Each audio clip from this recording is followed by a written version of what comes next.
오늘 좋은 주일 아침에 우리 함께 기도하시고 하나님의 말씀을 보도록 하겠습니다. 사랑하는 아버지, 은혜를 감사합니다. 연약하고 부족한 죄인인 우리들 좋은 교회로 만나게 해주셔서 감사합니다. 오늘 주님의 말씀을 열 때 주님께서 이 부족한 죄인을 붙잡으시고 하나님의 음성만 들려주시옵소서. 예수님의 이름으로 기도드렸습니다. 아멘. 2013년 현재 한국 교회의 현실은 쉽지가 않습니다. 한때 세계 기독교 역사상 전무후무한 부흥을 이루었던 한국 교회가 90년대 초반부터 정체기로 들어서더니 이제는 침체기를 거쳐서 마이너스 성장으로 돌아섰습니다. 한때는 6만 개가 넘어가던 이 교회들이 이제는 5만 개 미만으로 줄었고 매년 한 500개씩 교회가 줄어들고 있는 상황입니다. 특별히 차세대 많은 젊은 세대들이 이 교회를 떠나고 있어서 주일학교 교재를 만드는 출판사들이 매년 3분의 1 정도가 주일학교 교재가 줄어든다고 할 정도로 한국 교회는 위기 상태에 와 있습니다. 그러나 한국 교회의 진짜 문제는 교회 숫자가 작다거나 교인 숫자가 작은 것이 아닙니다. 한국 교회의 진짜 위기는 건강하지 않은 교회가 많다는 것이 문제입니다. 건강한 교회는 시간이 지나면 위기를 극복하고 성장합니다. 그러나 병든 교회들이 너무나 많습니다. 교회가 병들었다는 것은 기초가 잘못되었다는 뜻입니다. 분명한 성경적인 교회론을 가진 올바른 목회자가 비전과 리더십으로 이 교회를 세우지 않으면 하나님의 교회는 병들게 되어 있습니다. 우리는 주님이 처음 계획하셨던 교회란 어떤 것이었는가를 오늘 기독교 에센스 시리즈 13번째에서 다루기를 원합니다. 주님의 꿈은 두 가지였습니다. 첫째는 십자가였습니다. 십자가를 통해서 온 인류의 죄를 구원하는 꿈이 있으셨습니다. 그 꿈을 주님이 이루셨습니다. 주님의 두 번째 꿈은 교회였습니다. 교회는 주님의 십자가 구원을 온 세상에 널리 알리는 주님의 방법이었습니다. 그래서 교회의 사명은 그 주님의 꿈을 이루어드리는 것입니다. 주님의 십자가 사랑을 온 세상에 나누어 주는 것이 교회의 사명입니다. 오늘 이 마태복음 본문에서 주님은 교회가 무엇인지를 우리에게 몇 가지로 보여주고 계십니다.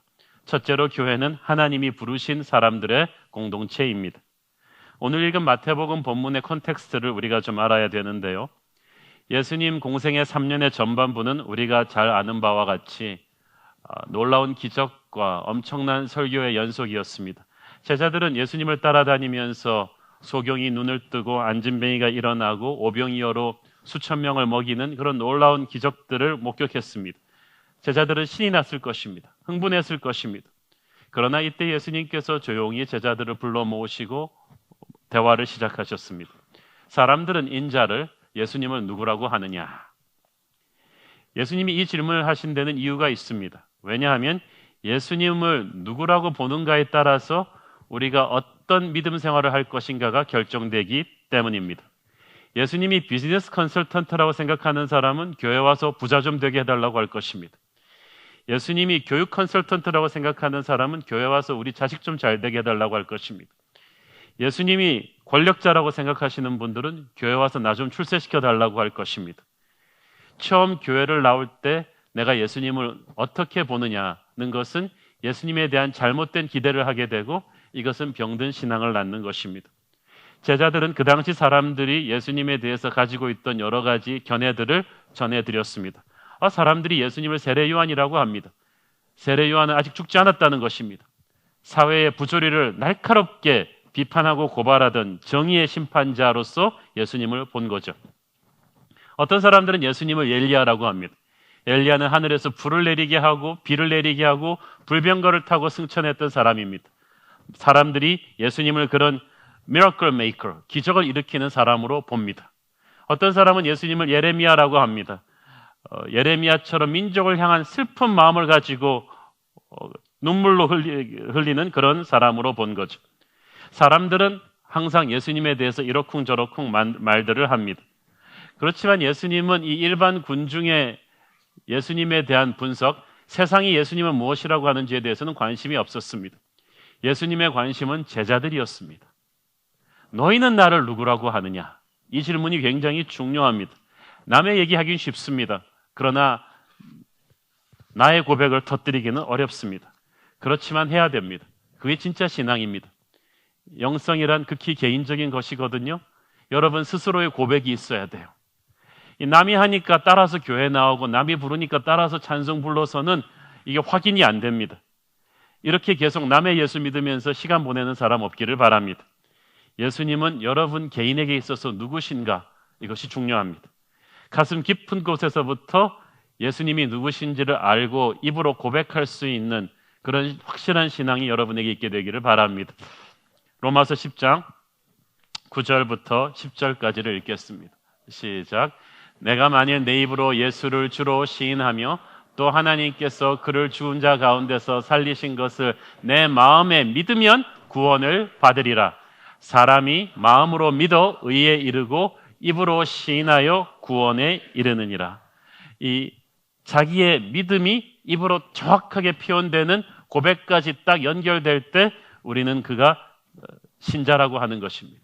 성도라고 하는 거예요. 하나님의 자녀라고 하는 것입니다.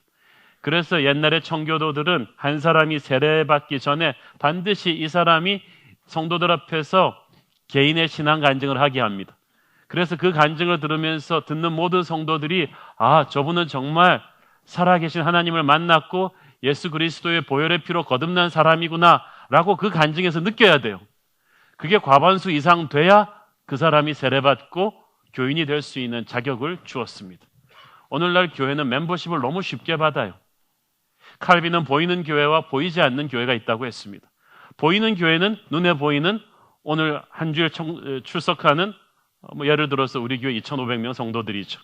그렇지만 하나님 눈에는 보이지 않는 성도들이 있어요. 이 성도들 중에 정말 예수 그리스도의 십자가 보혈의 의미를 깨달아 예수 그리스도를 구주로 고백하며 거듭난 성령으로 인친 사람들의 숫자는 또 달라요. 이것이 보이지 않는 교회입니다. 저는 우리 새로운 교회 성도들의 보이는 교인 숫자와 보이지 않는 하나님이 인정하시는 교인 숫자가 일치하기를 항상 기도하고 있습니다. 예수님이 너희는 나를 누구라 하느냐 하고 하실 때 나서기 좋아하는 베드로 씨가 또 튀어나왔습니다. 주는 그리스도시요 살아계신 하나님의 아들이시나이다. 엄청난 고백이죠. You are the Christ. 정관사 더자가 Christ 앞에 붙으면 절대 고유명사가 됩니다. Christ라는 말은 그리스도라는 말은 기름 부음을 받은 자란 뜻입니다. 구약 성경에 기름 부음 받은 자 많았습니다. 다윗도 하나님이 기름 부은 자였습니다. 솔로몬도 기름 부은 자였습니다. 그러나 앞에 정관사 너자가 붙은 기름 부은 자는 그런 하나님이 사용하시는 인간과는 차별화된 모든 이름 위에 뛰어난 이름, 메시아이신 예수 그리스도, 하나님 그 자체를 말하는 거예요. 그리고 그분은 살아계신 하나님의 아들이십니다. 그는 죽은 신이 아니라 지금도 역사하시는 하나님의 아들이십니다. 예수님이 하나님의 아들이심을 믿는다면 성경에 못 믿을 게 없습니다. 하나님의 아들이 무리를 못 걷겠습니까? 오병이어로 5,000명을 못 먹이겠습니까? 중요한 건 하나님의 아들을 믿는 거예요. 믿고 나면 다른 모든 것이 해결이 되죠. 예수님은 베드로의 이 대답에 너무나 감동하셨어요. 감동하다 못해 쇼크를 먹으셨습니다. 바요나 시모나 네가 복이 있도다. 평소에 예수님은 항상 베드로에게 이렇게 풀네임을 완전 성부터 불러준 적이 없어요. 근데 갑자기 왜 이러셨어요? 예수님이 놀라신 거예요. 그렇죠? 네가 복이 있다는 거야. 참된 복은 하나님을 하나님으로 아는 데서 옵니다. 지난주에 복이란 무엇인가를 여러분 우리가 배웠죠? 팔복도 그렇고 시편 1장의 복도 그렇고 진짜 복은 은혜 받을 수 있는 거예요. 말씀을 듣고 은혜 받을 수 있는 능력, 하나님을 하나님으로 알아보고 예배할 수 있는 이 마음, 이 영적인 상태가 복되다는 것입니다. 사실 베드로의 평소 실력이나 영적 수준을 알고 계시던 예수님께서는 베드로가 이런 놀라운 대답을 했다는 사실 자체에 놀라신 것 같습니다. 그러니까 시몬아 베드로라고 평소에 그러시다 갑자기 비오나 시몬아 네가 복이 있도다. 이건 예수님이 놀라셨다는 말이죠. 왜 어렸을 때 학교에서 전혀 공부 못하는 애가 갑자기 손 들고 대답했는데 어려운 문제를 맞히면 선생님이 깜짝 놀라잖아요. 김복동이 네가 이러면서 놀라는 거죠. 예수님께서 그 다음 말씀 하시잖아요. 이를 네게 알게 하니는 혈육이 아니요 하늘에 계신 네 아버지시니라. 쉽게 말하면 네 머리로는 이건 죽었다 깨나도 못 나올 대답인데 하나님이 가르쳐줬구나. 하나님의 감동으로 네 마음을 열었구나. 그렇습니다. 여러분 우리가 믿으려고 노력해서 분석하고 연구해서 믿음이 나오는 게 아니에요. 그냥 믿음이 생긴 거예요. 그래서 구원은 하나님의 선물입니다. 믿어진 거예요. 그래서 교회 멤버십은 사람이 결정한 게 아니에요. 하나님이 결정한 거예요. 사람이 결정할 수 있다면 조금 더 커트라인을 높였겠죠. 인간성도 좀 더 괜찮고 뭐 이렇게 다 해서 했겠지만 하나님이 결정하셔서 놀라운 은혜가 많은 거예요. 우리 서로 놀래고 있잖아요. 어떻게 네가 예수를 믿었냐? 사도 낱말하고 있네. 너도 믿었지 않냐? 그러면서 근데 우리 천국에 가면 더 놀라게 될 거예요. 너도 왔어. 너도 왔어. 막 서로 놀래는 거죠. 교회 멤버십을 하나님이 결정해 주신 거예요. 도저히 안 믿을 것 같은 사람들 하나님이 믿게 하셔서 교회의 구성원으로 세워줬습니다. 그래서 교회를 헬라어로 에클레이시아, 하나님이 부르신 사람들의 모임입니다.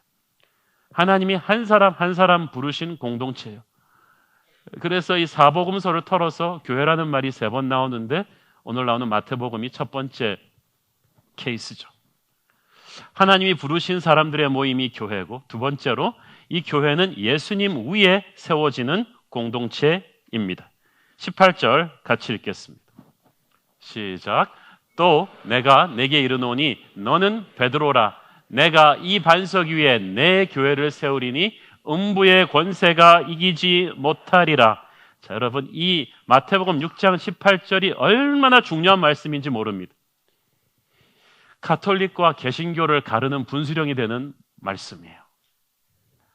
구원론으로 가톨릭과 개신교가 갈리고요, 이 교회론으로 갈리는데, 여기서 너는 베드로라고 말할 때 가톨릭에서는 베드로는 반석이라는 뜻이다. 그래서 You are Peter, and upon this rock I will build my church. 이 말은 가톨릭에서는 베드로라는 반석 위에 주님이 교회를 세우신다. 그리고 베드로가 죽고 나서는 그 후계자인 교황의 리더십 위에 교회를 세운다. 그래서 주님이 승천하시고 나서는 베드로의 후계자들인 교황이 교회의 모든 것을 주님을 대신해서 결정한다. 그래서 가톨릭 교황의 공식적인 타이틀이 오늘도 The Vicar of Christ, 예수 그리스도의 대리인이에요. 지상에서. 이 신학에 기초해서 지금도 가톨릭에서 나온 조크가 천국 문 앞에서 사람들을 맞이하는 사람이 베드로라는 거죠. 성 베드로 조크 많이 들어보셨죠? 그러나 그것은 잘못된 본문 해석입니다. 베드로라는 헬라어는 페트로스인데 이것은 작은 돌이에요. 그러나 예수님이 말씀하신 것은 페트로스가 아니라 큰 반석인 페트라스입니다. 이것은 크고 단단한 바위입니다. 구약 성경에서는 이 말이 하나님을 상징하는 나의 반석이신 하나님이라고 할 때 쓰인 말이에요. 그래요. 예수님이 교회를 세우는 기초는 베드로라는 작은 울퉁불퉁한 왔다 갔다 하는 돌이 아니라 변하지 않는 크고 단단한 반석이신 베드로가 고백한 예수 그리스도이신 것입니다. 생각해 보세요. 여러분, 베드로 같은 사람이 교회를 세웠다. 성격이 이렇게 들쑥날쑥하는 사람한테 저녁 때 화끈했다가 아침에는 또 겁나서 도망가 버리고, 그러면 뭐 교회가 롤러코스터입니까? 와, 왔다 갔다 하는 거죠. 베드로 필 좋을 때는 우리도 확 부흥하고, 베드로 기분 나쁘면 확 내려가고, 베드로 후계자인 교황이 성령 충만할 때도 확 올라갔다가 교황이 이상한 사람이면 또 확 내려가고, 이런 롤러코스터 같은 교회가 돼버리고 말죠. 아니에요. 주님이 세우는 교회는 베드로와 그 후계자인 교황들이 아니라 주님이 세우시는 교회의 반은 예수 그리스도라는 반석 위에 세워지는 것입니다. 영원히 불변하시는 그분 위에 주님의 교회를 세우십니다. 이 교회는 예수님이 머리가 되십니다. 여기서 이 반석 위에 내가 내 교회를 세운다고 했죠. I will build my church라고 했습니다. My church. 교회의 오너십이 예수께 있다는 것입니다. 어느 조직이든지 오너가 누구냐, 보스가 누군가에 따라서 모든 것이 변합니다. 가톨릭에서는 교황이 보스예요. 장로교에서는 장로님과 카리스마적인 목사님들이 보스 같습니다. 감리교에서는 감독들이 보스 같습니다. 역사가 오래된 교회에서는 그 교회 창립 멤버들이 보스 같습니다. 그래서 항상 문제 많은 교회들을 보면 헤게모니 쟁탈전입니다. 누가 보스냐는 거죠. 그런데 예수님이 한심해서 말씀하고 계십니다. 보스는 나뿐이다. 누가 교회의 보스란 말이냐? 다른 어떤 보스를 내가 허락한 일이 없는데. 성경은 분명하게 말합니다. 에베소서 4장 15절 시작. 오직 사랑 안에서 참된 것을 하여 범사에 그에게까지 자랄지라.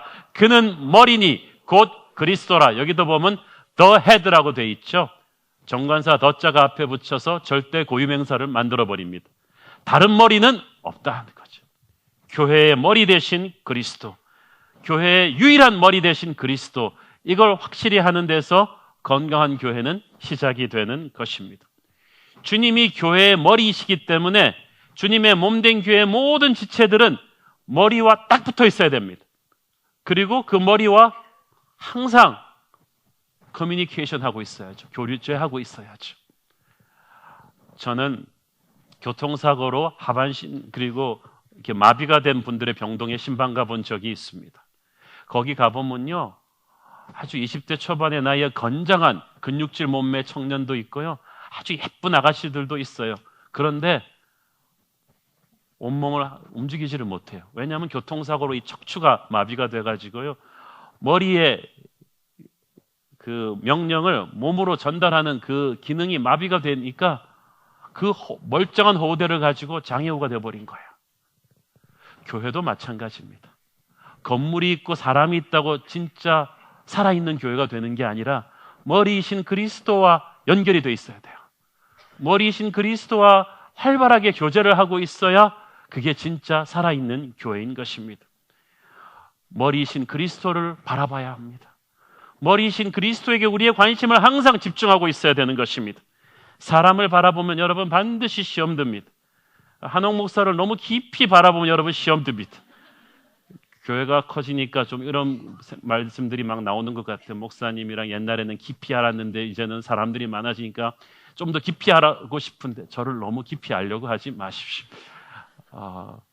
저의 치명적인 단점들을 알게 되면 여러분이 그 설교를 들을 수가 없습니다. 여러분이 저에 대해서 너무 관심 갖지 마세요. 오늘 넥타이가 뭐 저러냐, 목사님은 설교대로 사느냐, 뭐 이런 이상한 관심을 갖지 마세요. 예, 자, 지금부터 고백하자면 저는 여러분이 생각하는 것보다 조금 더 심한 죄인입니다. 죄인이 은혜로 여기에 서서 예수님 같이 나도록 저는 길라잡이가 될 뿐입니다. 여러분, 한옥 목사에 대한 관심을 끄시고 예수님에 대한 관심을 높이십시오. 교회 머리이신 그리스도, 머리이신 그리스도를 잘 바라볼 수 있도록 도와드리는 것이 저의 할 일이라고 저는 믿습니다. 주님의 교회이기 때문에 여기서 우리가 헤게모니 쟁탈전을 하면 안 돼요. 주님의 교회이기 때문에 교회에 들어와서 인간이 목소리를 높이면 안 돼요. 옛날 주님의 전에서는 모든 제물로 쓸 동물은 죽여서 각을 떠서 들어왔습니다. 제물이 살아서 걸어다니는 곳이 성전이 아닙니다. 주님의 교회에서는 소리를 높이는 사람은 일단 다 죽여야 돼요. LCS 사람 죽이는 곳입니다. 옛사람을 완전히 죽여버리는 거예요. 그래서 정말 우리의 옛사람이 죽고 성령의 새 사람으로 겸손과 순종으로 일관하는 곳, 바로 그것이 교회입니다. 교회의 머리가 그리스도이기 때문에 교회는 항상 예수님 중심으로 돌아가야 됩니다. 목사의 입에서, 장로의 입에서 나오는 이야기의 핵심은 항상 예수님 얘기를 해야 됩니다. 한옥 목사가 예수님 얘기를 안 하고 정치 얘기, 경제 얘기를 설교해서 계속 하게 되면 이 교회는 죽습니다. 이 교회 회의 시간이 기도 시간보다 길어지면 이 교회는 죽습니다. 이 교회에서는 성도들이 모여 앉아서 딴 얘기하지 말고 간증을 나눠야 돼요. 살아있는 교회는 그런데요, 자꾸 모여서 예수님 얘기를 하는 거예요. 죽어가는 교회는 남전도회, 여전도회 교회 이름으로 모였다 뿐이지 앉아서 정치 얘기하고 부동산 시장 얘기합니다. 그건 교회의 모양은 있으나 교회의 능력이 없는 거예요. 저는 우리 교회가 앉으나 서나 항상 예수님 얘기를 하기를 바랍니다. 머리이신 그리스도를 높이고 그분을 계속 이야기하고 그리스도에게 리더십을 계속 연결시켜야 돼요. 교회의 머리는 그리스도이기 때문에 여러분 교회에서 자기 사람 만들면 안 돼요. 여러분 수논이었다고 해서 그 사람이 여러분 사람 아닙니다. 여러분이 성경 공부 가르쳤다고 그 사람이 여러분 제자 아니에요. 여러분은 그리스도의 제자를 만드셔야 돼요. 교회에서 자기 사람 만들면 안 되고요, 자기 팝을 만들면 안 되고 무조건 자기는 죽고 예수님을 높이는 그런 모드로 우리 모두가 바뀌어야 될 줄로 믿습니다. 그래야 교회가 건강해지죠. 예수님은 교회의 머리이시며 교회를 운영하시는 분이십니다. 예수님의 머리는 상징성이 아닙니다. 머리이신 그리스도는 우리를 계속해서 운영하기를 원하십니다. 다스리기를 원하세요. 내가 세운다는 말은 끊임없이 현재 진행형이라는 거예요. 주님이 이 교회를 창립하시고 내버려 두지 않으시고 계속해서 운영해 나가시는데 이 교회를 주님의 방법으로 운영해 가십니다. 교회를 세상적인 방법으로 운영하려고 하면 안 돼요. 교회는 정부가 아니에요. 회사가 아니에요. 군대가 아니에요. 그런데 군대에 계시던 분, 회사에 계시던 분은 자꾸 와서 그런 기업 운영하듯이 교회를 운영하지 않는 거예요. 정치하듯이 교회를 운영하지 않는 거예요. 아니에요. 교회는 교회예요. 주님이 운영하셔야 돼요. 그래서 교회의 리더십은 예수의 영으로 충만한 사람이 하는 거예요. 우리 교회도 보면은 세상에서 똑똑하신 분들 많습니다. 연세 있으시고 연륜 있으시고 세상에서 아주 실력 있는 분들 많은데 우리는 그분들 리더로 세우지 않아요. 그분이 성령 충만하고 말씀 충만하고 영성 훈련이 된 사람으로 확인되기 전까지는 절대 교회 리더십을 드리지 않습니다. 그리고 교회는 그래야 돼요. 예수의 영으로 충만한 사람들이 예수님의 방법대로 운영하는 교회, 그것이 바로 하나님이 원하는 교회인 줄로 믿습니다. 이 교회를 주님께서 세워간다고 하실 때 이 교회는 말씀으로 성장시켜 가실 것입니다. 주님은 말씀이 성육신 되신 분이시거든요. 말씀이 성육신 되신 주님이 교회의 머리이시기 때문에 교회를 그 주님의 방법으로 세워가신다는 것은 교회를 말씀으로 세워가신다는 뜻입니다. 말씀이 선포되고 말씀을 공부하고 말씀을 실천하면 교회 안에 예수의 영광이 충만하게 돼요. 건강한 교회는 바로 말씀 중심의 교회인 것입니다. 가족 친지들끼리 혈연 관계로 교회를 시작하거나 친구들끼리 혹은 아는 사람들끼리 정으로 교회를 시작하게 되면 반드시 파탄이 난다는 것을 저는 수없이 많이 보았습니다. 그리고 처음 개척교회 할 때는 그런 유혹이 있죠. 저도 있었어요. 사람이 없으니까 제가 아는 사람, 좀 도와줄 수 있는 사람한테 전화를 걸어서 처음 멤버를 꾸리고 싶은 마음이 굴뚝 같았지만 두세 명 그래 보다가 안 되겠더라고요. 그렇게 온 사람도 떠나요. 하나님께 기도하며 하나님의 말씀으로 끌어들인 사람들만 보내주시옵소서. 여러분은 99% 그렇게 오신 분들이에요. 한옥 목사의 학연 지원으로 오신 분들 아니잖아요. 여러분은 하나님의 말씀으로 모였습니다. 이 말씀이 교회를 끌고 나가는 거예요. 설교는 교회의 심장과도 같죠. 매주일 선포되는 이 말씀은 여러분 인생의 이 시점에서 하나님이 반드시 들려주는, 여러분을 살려내는 하나님의 생기와도 같은 말씀이에요. 이 말씀을 통해 교회는 커가는 거예요. 그래서 살아있는 교회는 말씀 충만한 교회입니다. 여러분이 식욕이 떨어지면 몸에 이상이 생긴 거죠. 말씀을 향한 목마름이 떨어지면 여러분 영성에 문제가 생긴 거예요. 가톨릭이 이 문제 때문에 교회를 심각하게 병들게 했죠.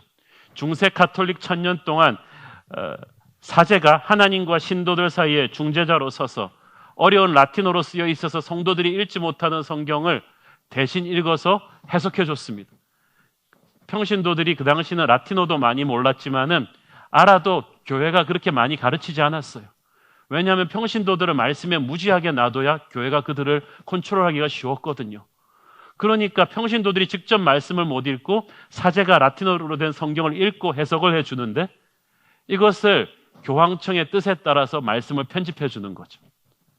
가령 그 턱도 없는 십자군 전쟁으로 엄청난 유럽의 기사들을 보내면서 영주들에게 헌금을 거두면서 약속의 땅으로 가는 그 말씀만 딱 끄집어내가지고 동원한 거예요. 이것이 하나님의 뜻이다. 말씀을 오용한 거예요. 그래서 이 말씀을 제대로 모르는 평신도들이 이 교회의 말씀을 믿고 하나님의 뜻인 줄 알고 나가서 중동에 가서 이슬람들을 학살하는 십자군 전쟁을 치른 것입니다.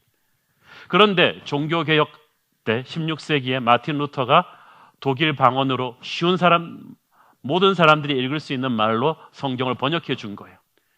그리고 구텐베르크가 발명한 인쇄기계에 힘입어서 수많은 독일인들이 직접 자기들의 언어로 말씀을 접할 수 있게 됐어요. 그래서 모든 성도들이 직접 말씀을 통해서 하나님의 임재 앞으로 나갈 수 있는 만인 제사장이 된 거예요.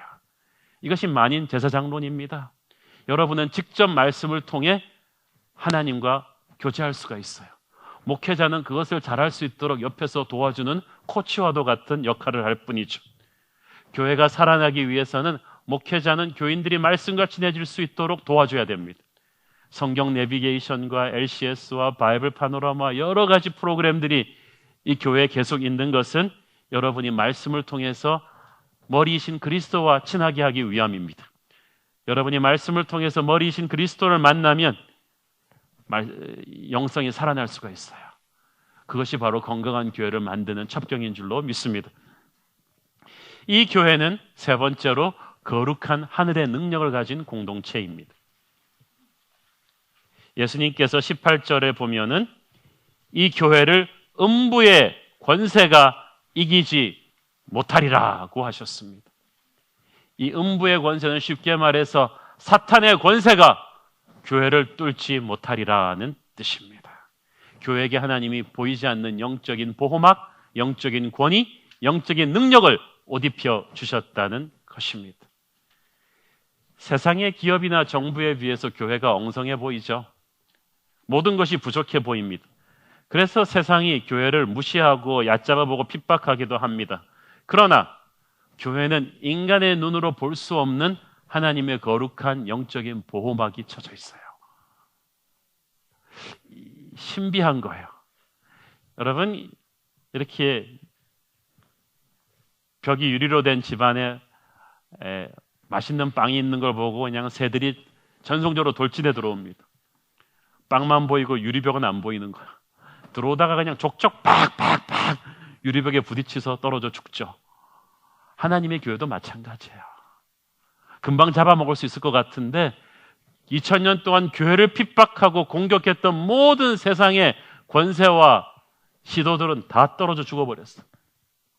모택동, 중국에서 문화혁명 때 완벽하게 기독교를 말살시키는 제국의 통치자가 되겠다고 큰소리 뻥뻥 치셨는데 모택동은 죽었으나 중국의 지하교인은 1억 4천을 넘습니다. 그 누가 하나님의 교회를 죽일 수가 있습니까? 그 누가 주님의 보혈을 뚫을 수가 있습니까? 여러분, 이 교회는 하나님이 지키신다는 걸 여러분이 믿으시기를 바랍니다. 그래서 세상 앞에서 기죽지 말고 거룩한 당당함을 회복해야 됩니다. 교회가 잘못하면 우리가 하나님 앞에서 회개할 일이지 음부의 권세 앞에서 부들부들 떨 필요는 없습니다. 음부의 권세가 이기지 못하는 교회라는 것은 교회가 주님의 군대라는 것입니다. 죄와 싸우고 세상과 싸우고 사탄과 싸우고 자기 자신과 싸우면서 그리스도와 함께 승리의 면류관을 쟁취해가는 것, 바로 그것이 이 교회인 줄로 믿습니다. 이 교회의 이 거룩한 능력은 말씀과 기도를 통해서 충전됩니다. 아까 말씀은 교회를 성장시키는 힘이라고 했는데 그래요. 말씀은 교회를 성장시키는 힘이지만 동시에 말씀은 교회를 거룩하게 하는 힘입니다. It's a cleansing power, 정결하게 하는 힘이죠. 에베소서 5장 26절, 27절 시작.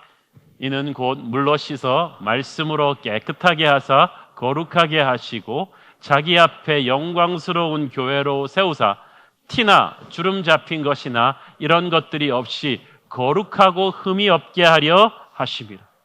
사탄은 큰 교회를 두려워하는 것이 아니라 거룩한 교회를 두려워합니다. 교회의 거룩한 능력은 하나님의 말씀이 교회를 끊임없이 정결하게 하고 있을 때만 가능한 것입니다. 그 말씀을 우리가 묵상하고 가르치고 그 말씀의 권위 앞에 붙들릴 때, 그 말씀대로 회개하고 그 말씀대로 순종할 때 교회는 음부의 권세가 건드리지 못하는 거룩한 파워를 가질 수가 있는 거예요. 가톨릭에서는 말씀은 교회가 검증해야 된다고 합니다. 진짜 말씀인지 아닌지 교회가 결정한다는 거예요. No, 그렇지 않아요. 교회가 말씀을 검증하는 게 아니라 말씀이 교회를 검증하는 거죠. 가톨릭이 말하는 교회는 교황이 다스리는 교황 밑에 있는 그 수많은 사제들의 그 성직자 체제인데 중세기 때 그들이 타락하니까 어떻게 됐어요? 말씀을 자기 멋대로 해석해가지고 수많은 사람들의 영성을 오도해서 십자군 전쟁이라는 끔찍한 비극을 만들어 버렸어요. 그러므로 항상 타락할 수 있는 죄인들이 만든 교회의 시스템이 말씀을 어떻게 체크할 수 있습니까? 말씀을 자기 멋대로 이용하는데 No, 교회는 죄인이 모이는 곳이기 때문에 아무리 구원받은 죄인들이지만 교회도 말씀의 권위 밑에 들어가야 됩니다. 그래서 날마다 말씀 앞에서 교회는 심판받고 검증받아야 돼요. 교회가 하는 결정이 옳은지 아닌지 예수님의 뜻인지 아닌지를 우리는 날마다 말씀의 권위 밑에서 검증받아야 되는 거예요. 그래서 이 말씀이 교회를 날마다 거룩하게 정결하게 만들어야 교회는 주님이 약속하신 영적인 보호막을 자신할 수가 있어요. 주님의 보혈은요, 보혈을 우습게 여기는 사람을 지켜주지 않습니다. 주님의 거룩은요, 말씀으로 거룩함을 받지 않은 교회를 지켜주지 않습니다. 말씀을 함부로 여기고 말씀을 외면하고 불순종하는 교회에게서 하나님의 손이 떠나요. 부흥의 손이 떠나요. 촛대로 옮기시는 거예요. 교회가 거룩한 능력을 유지하기 위해서 말씀이 있어야 되고 동시에 기도가 있어야 합니다. 주님께서는 내 집은 기도하는 집이라고 하셨습니다. 성령은 불인데 불에는 땔감이 필요해요. 그 땔감이 바로 기도입니다. 교회가 기도하고 있는 한 성령의 역사는 계속될 것입니다. 교회가 기도를 스톱하는 그 순간부터 그 교회에서 성령의 역사가 스톱될 것입니다. 두세 사람이 내 이름으로 모인 곳에도 기도하면 이룰 것이라고 했는데 이 많은 사람들이 모여서 함께 기도하면 하나님은 역사를 변화시킬 것입니다. 오순절 성령 강림 사건으로 교회가 시작되었는데 그것은 120문도가 뜨겁게 기도함으로써 시작된 거예요. 기도하지 않는 교회는 교회가 아닙니다. 저는 교회 개척하고 여기까지 오면서 기도의 중요성, 기도의 파워를 피부로 배웠습니다. 날마다 이 새벽 강단에서 드리는 기도와 수많은 중보 기도 팀원들의 기도로 우리가 여기까지 온 것을 저는 알고 있습니다. 교회의 모든 프로그램은 기도로 준비되고 기도로 운영되죠. 이 예배도요, 중보기도 팀이 생기고 나서 또 LCS에서 기도의 파워를 배운 사람들이 300명씩 쏟아져 나오면서 우리 예배가 다 달라졌잖아요. 기도하는 교회의 열기를 여러분은 느끼고 있지 않습니까? 찬양부터 시작되는 이 영적인 감동은 누가 만든 것입니까? 여러분의 기도가 만든 것입니다. 이 교회 부흥의 중심에 기도가 있었고 기도하는 교회는 기적이 일어나요. 지난 몇 개월 사이에도 우리 교회에서 얼마나 많은 기적이 있었습니까? 수많은 사람들이 병이 낫고 정신적으로 우울증으로부터 치유를 받고 가정이 회복되는 그런 역사가 일어납니다. 교회가 기도할 때 성령께서 자유롭게 파워풀하게 그 교회에서 역사하시며 그 교회는 역동성 있는 교회로 바뀌는 것입니다. 주님께서는 내 교회를 내가 세우겠다고 하십니다. 주님의 방법으로 교회를 성장시키고 지키겠다고 하십니다. 그 주님의 방법이 말씀과 기도입니다. 새로운 교회는 그 말씀과 기도의 기본을 흔들리지 않는 교회가 되기를 바랍니다. 음부의 권세가 이기지 못하는 교회는 영적인 능력을 가진 주님의 군대인데 군대에는 훈련이 필요해요. 여기서 훈련과 교제라는 섹션을 제가 썼죠. 훈련이 필요합니다. 훈련을 강하게 받아야만 합니다. 사실 8, 90년대에 한국교회는 많은 선교단체들에게 감사해야 됩니다. CCC, 내비게이터 같은 수많은 선교단체들이 정체되어 있던 이 교회의 야성을 깨워서 젊은이들을 강하게 훈련시키는 군대로서의 교회 중요성을 일깨워줬어요.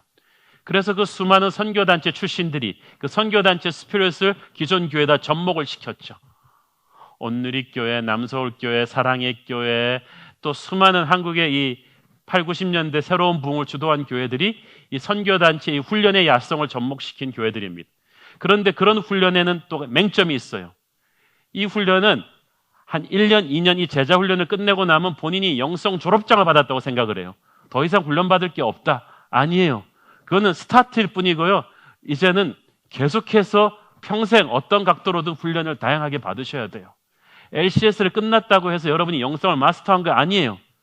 신학교 3년을 졸업했다고 해서 목사 안수를 받았다고 해서 영성이 끝난 게 아니에요. 저의 진짜 영성 훈련은 목사 안수 받은 다음부터였어요. 평생을 우리는 훈련을 받아야 돼요. 모태신앙 내세우지 말고 본인이 일찌감치 받은 훈련들 내세우지 말고 이 영적인 실력을 계속 훈련받아 가야 돼요. 그런데 이 훈련에서 중요한 것은 성도의 교제입니다. 교제는 성도가 서로를 사랑하는 연습을 하는 거예요. 교회의 머리는 그리스도이신데 그리스도의 인격의 한가운데엔 사랑이 있습니다. 믿음, 소망, 사랑 그것은 항상 있을 것인데 그 중에 제일은 사랑이라. 하나님은 사랑이심이라. 사람들이 이걸 몰라요. 그래서 많은 훈련받은 사람들이 사나워요. 공격적이에요. 훈련받지 않은 다른 사람들을 비판하고 무시해요. 함부로 남을 가르치려고 해요. 이런 사람들은 절대 교회에서 가르치게 하면 안 됩니다. 절대 교회 리더십을 주면 안 됩니다. 훈련의 가장 중요한 것을 놓친 거예요. 여러분이 진짜 영성 훈련을 제대로 받았으면 여러분이 형제를 사랑하셔야 돼요. LCS를 이수했다, 제자훈련 이수했다. 그거보다 더 중요한 건 여러분 안에 사랑 지수가 충만해야 됩니다. 여러분이 들어가면 그 순이 뜨겁게 사랑하게 돼야 돼요. 여러분이 들어가면 그 팀원이 서로를 사랑하게 돼야 돼요. 여러분의 성경 지식은 남을 비판하고 공격하라고 준 칼이 아닙니다. 그것은 사람을 살리라고 준 하나님의 은혜예요. 에베소서 4장 16절 보세요. 시작. 그에게서 온몸이 각 마디를 통하여 도움을 받음으로 연결되고 결합하여 각 지체의 분량대로 역사하여 그 몸을 자라게 하며 사랑 안에서 스스로 세우느니라. 이거예요. 사랑 안에서 스스로 세우느니라. 사랑이 완성이에요. 신앙이란 혼자 가는 게 아니거든요. 성만찬은 수직적인 의미와 수평적인 의미가 있어요. 수직적으로 예수의 보혈로 내가 깨끗하게 받았다는, 구원받았다는 의미도 있지만 그 보혈의 은혜가 흘러나와서 형제를 사랑할 것이다, 포용할 것이다, 용서할 것이다 라는 것까지 완성돼야 성만찬인 거예요. 이걸 모르고 훈련만 싸납게 받은 사람이, 성경 지식만 가득 찬 사람이 교회에서 누굴 가르치겠다, 이거는 아니죠. 저는 그래서 우리 교회에서 리더로 세울 때 꼭 그걸 봅니다. 이분에게 사랑 지수가 충만한가? 이분의 들어간 그 순에서 맡은 사람들 안에서 사랑이 일어나는가? 이분의 가정관계에 사랑이 있는가? 아니면 이분이 배운 영적인 지식을 사용해서 사납게 남을 공격하고 분열을 일으키는가? 그렇다면 아무리 신학교 나오고 훈련을 많이 받아도 그 사람이 교회에서 리더로 쓸 수는 없죠. 그는 주님의 교회를 건강하게 만드는 하나님의 본질인 사랑을 망각하고 있는데 훈련 잘못 받은 거죠. 그건 머리이신 그리스도의 영으로 다스리는 게 아니죠. 그렇죠? 음부의 권세가 이기지 못하는 교회는 사랑이 충만한 교회인 줄로 믿습니다. 이 음부의 권세가 이기지 못하는 교회는 주님의 군대라고 했어요. 교회는 주님의 학교가 아니라 주님의 군대예요. 바이블 스터디에서 우리는 바이블 실천으로 와야 돼요. 성경을 실천해야 돼요. 이게 지금 안 되고 있어요. 지금 우리는 너무나 세미나 중독증에 한국 교회는 걸려 있고요. 지식적 성경 공부에 중독돼 있어요. 어느 시점에서 몸을 움직이셔야 돼요. 그래야 하나님이 여러분을 통해서 그 다음 단계로 역사할 수가 있어요. 차도요, 주차해 놓은 차 엔진 켜놓고 핸들을 바퀴 돌리려면 굉장히 힘들어요. 뻑뻑 돌아요. 차가 움직이면 바퀴 돌리기가 쉬워요. 여러분이 성경 공부 잔뜩 해놓고 앉아있으면 하나님이 여러분의 인생 틀기가 어려워요. 여러분이 하나라도 순종하고 움직이기 시작해 하나님이 여러분의 인생을 움직이세요. 방향을 전환시켜주고 하나님께서 끌고 가시는 거예요. 주님의 군대는 말씀을 순종하는 것입니다. 군대로서 교회는 영적인 전쟁을 치르죠. 결심을 단단히 하셔야 됩니다. 여러분, 교회 일을 하다가 교회 일을 하면서 자신이 군대 병사라는, 장교라는, 주일학교 교사, 팀장, 코치, 순장 이 정도 되면 장교거든요. 이런 의식이 없는 철부지들이 너무나 많은 거예요. 그래가지고 자기 주일학교 교사인데 그날 몸이 아프다고, 마음이 꿀꿀하다고 안 나왔다는 거죠. 전화도 안 하고. 장난을 하나? 여러분, 운동 경기 나가는 것과 전쟁에 나가는 병사는 자세가 다른 거예요. 운동 경기 나갔고는 껌 짝짝 씹으면서 나갈 수도 있고 안 나갈 수도 있고 코치한테 몇 번 야단 맞으면 그만이지만 병사는 그 자리에 안 나가면 자기도 죽고 부대가 죽어요. 주일학교 교사가 여러분 기분이 꿀꿀하다고 그날 자리에 안 가면요, 그날 사탄이 그 아이들을 그냥 완전히 잡아먹는 거예요. 그걸 모르세요? 어떻게 그런 해이한 정신 상태로 주님의 일을 하겠다고 합니까? 하나님이 그 아이들의 책임을 다 천국의 앞에서 물으실 텐데 자신 있습니까? 선생님들부터 연자맷돌을 달고 죽으라 그럴 텐데. 주님의 일을 그렇게 널널하게 하지 마세요. 성가대 많으니까 나는 오늘 좀 안 가도 되겠지? 여러분, 성가대는, 여호사밧의 성가대는 주님의 군대예요. 그날 여러분 하나가 빠지잖아요. 보이지 않는 영적인 전쟁터에서는 엄청난 성벽이 무너진 거예요. 누군가가 쫓겨나갈 수 있는 마귀가 여러분 때문에 못 나간 거예요. 안내팀이 많으니까 나는 하루쯤 빠져도 괜찮겠지. 이런 해이한 생각으로 하게 되면 큰일 나요. 여러분, 옛날에 조나라의 명장 연파가 80이 넘은 노인인데도 그 연파가 칼을 차고 성벽에 있는 한 아무도 그 나라를 건드리지 못했다고 합니다. 그 연파라는 장군은 뭐 기분이 꿀꿀한 날 없었을까요? 힘든 날 없었을까요? 감기 안 들렸을까요? 그렇지만 그는 자신에게 걸려있는 책임이 뭔 줄 알았어. 나는 군대다, 장군이다. 내게 운명이, 나라의 운명이 걸려있다. 그러니까 감기에 걸려도 기분이 꿀꿀해도 그 자리에 칼을 차고 다 앉아 있는 거죠. 그 자리를 지켰기 때문에 그가 살아있는 한 적군이 침공하지를 못했어요. 그리스도의 군대에서 여러분에게 하나님이 주신 부분이 있어요. 장교로서, 병사로서 그 자리를 여러분 목숨 걸고 지키기를 바랍니다. 이거 장난 아닙니다. 중보기도의 자리, 순장의 자리, 주일학교 교사의 자리, 성가대의 자리를 목숨 걸고 지키세요. 이건 장난이 아니에요. 영적인 전쟁이란 목숨 걸고 하는 것입니다. 해도 되고 안 해도 되는 것이 아니에요. 사탄이 우습게 보는 직급만 받아놓은 지도자들이 얼마나 많습니까? 그래서 주님의 군대로서 음부의 권세가 이기지 못하는 교회가 되려면요, 영적인 권위와 실력을 성도들과 평신도 교회 목회자들이 가져야 돼요. 교회 권위주의는 없어도요, 권위는 세워줘야 돼요. 권위는 어떻게 만드냐 하면 직분자들이 영적인 실력을 가질 때 나오는 거예요. 한국 교회 목사 너무 많아요. 장로 너무 많아요. 집사 너무 많아요. 많아서 나쁘다는 게 아니라 가짜들이 너무 많다는 거죠. 하나님 보기에 가짜들이 너무 많아요. 사탄이 보기에 가짜들이 너무나 많아요. 그냥 허수아비처럼 서 있어요. 여러분, 집사, 권사, 장로 되는 거 너무 이렇게 갈급해하지 마세요. 영적인 실력을 갖지 않고 그걸 갖추는 거 위험합니다. 우리 교회에서 안수 집사, 권사 되기 정말 어렵습니다. 제가 봐도 어려워요. 그 무서운 LCS 훈련을 1년 거치고 11조 훈련과 사역에서의 성실도 다 촘촘히 체크한 다음에 안수 집사 후보로 올라옵니다. 그 중에서도 성실한 리더십과 지혜를 다 검증받아서 장로 후보로 올라가는 거예요. 지금 다음 달에 안수받을 안수 집사님, 피택 장로님들 새벽기도 40일을 하면서 준비하고 계시죠. 불가항력적인 일이 없는 한 그분들은 항상 그 자리를 지키고 있어요. 저는 자랑스럽습니다. 지난번에 표를 받고 장로 후보가 된 분 한 분이 사양했습니다. 자신과 가정이 아직 준비가 안 된 것 같다. 엄청난 분이에요. 저는 그런 분이 있어서 새로운 교회가 자랑스럽습니다. 다 장로 못해서 난리인데 이분은 표를 받아놓고도 자기가 아직 영적인 수준이 안 됐다는 거예요. 이렇게 말할 수 있는 성도가 있는 이 교회가 좋은 교회야. 그런 분들이 장로로 설 때 이 교회의 영적인 권위와 질서가 세워지는 줄로 믿습니다. 아무나 순장하고 주일학교 교사하고 장로하고 집사하니까 한국교회가 무너지는 거예요. 아무나 목사하니까 이렇게 되는 거예요. 사랑하는 여러분, 여러분은 직분을 갈구하지 말고 거기에 맞는 영적인 실력을 가지기를 바랍니다. 그래야 사탄이 두려워하는 주님의 군대가 되죠. 교회는 마지막으로 천국과 땅을 연결하는 사명을 받은 공동체입니다.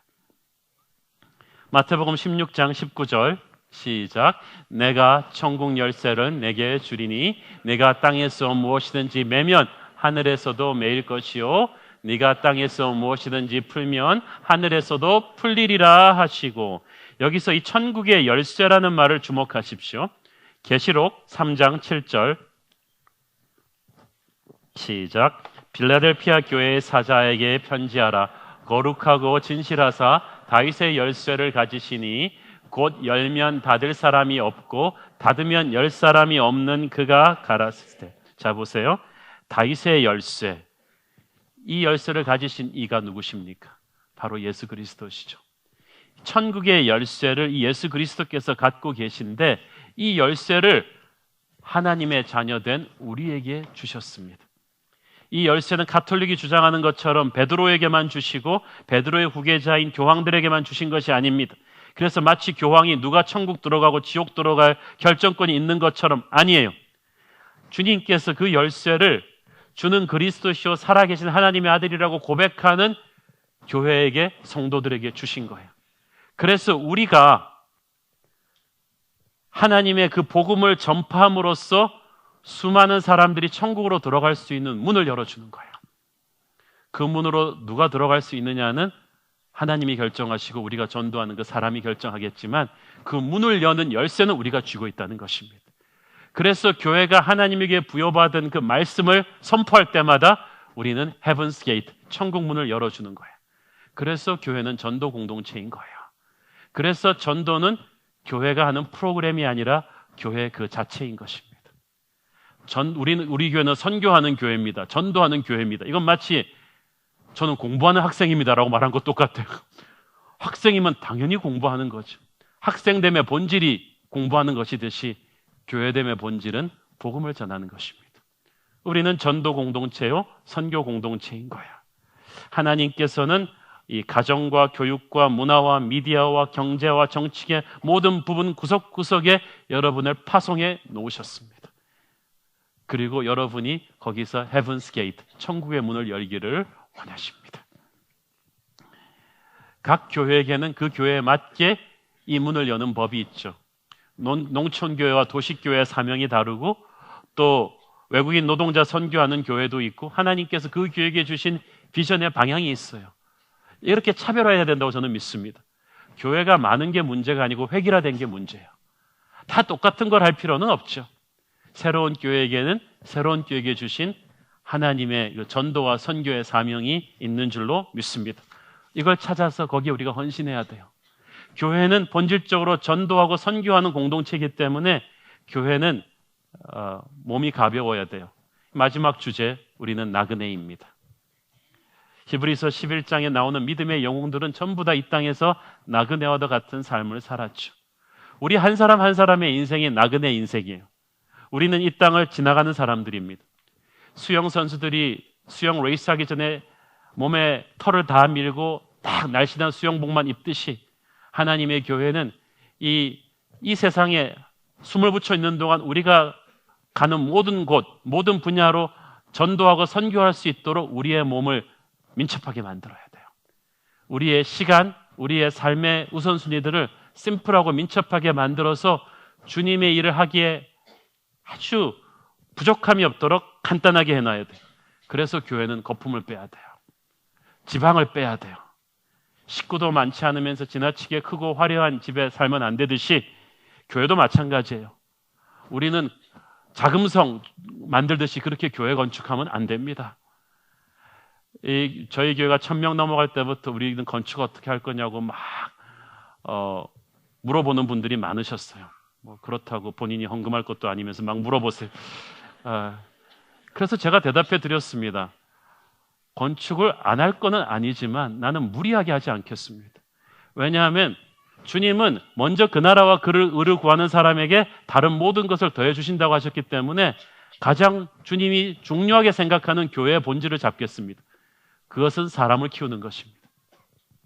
저는 지금 한국 교회의 이 난국을 타개할 수 있는 것은 100개 화려한 교회당이 더 들어서는 것이 아니라 100명의 다음 세대를 이끌고 나갈 수 있는 영적인 지도자를 만들어내는 것이라고 생각합니다. 우리 새로운 교회에서 차세대의 한옥 목사, 릭 고렌, 빌 하이버스 이런 목사가 몇 명 나올 수 있다면 그건 엄청난 교회 건축보다 더한 축복이 될 것입니다. 우리 교회가 지금 건물이 없어서 빌려 쓰고 있으니까 뭐 여러 가지 불편한 점 많아요.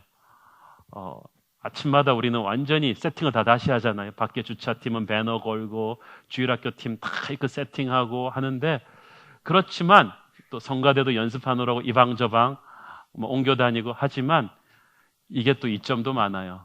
굉장히 사람이 창조적이 되거든요. 그리고 교인들이 민첩해져요. 바바박 이렇게 막 의자 꽂고 버리고 하는 게 아주 민첩한 데다가 그리고 우리가 이 교총 직원들한테 나이스하게 잘해야 되잖아요. 본의 아니게 겸손해지고 친절해져요. 안 그러면은 장례를 보장받을 수 없기 때문에. 그런데 제가 보니까 건물이 있어도 한국 교회가 세상을 향해서 이렇게 살아야겠더라고요. 겸손하고 배려하고 친절하고 크리에이티브하고 민첩하게. 교회가 의리의리한 건물을 짓고 들어가니까 대부분의 교회가 이 정신을 잃어버려요. 사회를 향해서 오만해지고요. 겸손을 잃어버려요.